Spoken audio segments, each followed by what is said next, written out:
கூட்டணி பத்தி பேசிட்டு இருக்கோம் இருக்காங்க, அவ்வளவுதான். 8, 6, 5, 7 இந்த மாதிரி முடிஞ்சிடும். அப்புறம் கெத்தா அந்நியார் வருவாங்க. நல்லா இருக்கீங்களா? இல்லையே, அது ஒண்ணு. எங்களுக்கு முடிக்கிறதுக்கு முன்னாடி அங்க என்னன்னு முதல் முடிச்சு விடுங்க அப்படின்னு இருக்காங்களே. ஏங்க எவ்வளவு கிளவர் மைண்ட் பாருங்க. ஏங்க நீங்க வந்து சீட்டு முடிச்சிட்டு வாங்க, உங்க வருஷமா இத்தனை வருஷமா கூட இருந்திருக்காங்க, அவங்களுக்கு நீங்க செய்யறது இல்லையா? அவங்களுக்கு செஞ்சுட்டு நீங்க வாங்க, அதுக்கப்புறம் நம்ம பேசிக்கணும். என்ன இந்த வேலைதான் வந்து அந்நியார் வெயிட்டிங். இல்லைன்னா அந்நியார் நேரத்துக்கு களம் காண ஆரம்பிச்சிருப்பாங்க. அண்ணன் திருமாவளவன் அண்ணன் போய் கையெழுத்து போட்டு 6:30 அப்படின்னு கையெழுத்து போட்டாங்கன்னா 7:30 அப்படின்னு அந்நியார் போய் கையெழுத்து போட்டு வாங்கிட்டு வந்துருவாங்க. இதுதான் இப்போதைக்கு இருக்கக்கூடிய நிலைமை.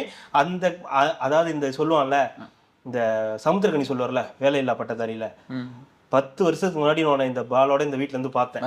அப்பயும் நீ பால் எடுத்திருந்தா அப்போ உங்க கூட 10 பசங்க இருந்தாங்க. இப்பயும் நான் பாக்குறேன் உன் கூட இந்த பசங்க எல்லாம் செட்டில் ஆயிட்டானுங்க, நீ இன்னமும் பால் பொறிக்கிட்டு இருந்த மாதிரி தான். உன்னை நாங்க 10 வருஷத்துக்கு முன்னாடி பார்த்தோம், அப்பயும் நீங்க இதே நிலைமையில தான் இருந்தீங்க. அப்ப அவங்க வேற நிலைமையில இருந்தாங்க. இன்னைக்கு அவங்க ராஜ்யசபா சீட்டு பிளஸ் 10 சீட்டு கேட்டுட்டு இருக்காங்க. இன்னமும் நீங்க 6க்கு தான் போராடிக்கிட்டு இருக்கீங்க. கத்துக்கணும்யா, கத்துக்கணும் அப்படின்னு உண்மையாவே தேமுதிக கிட்ட கத்துக்குங்கன்ற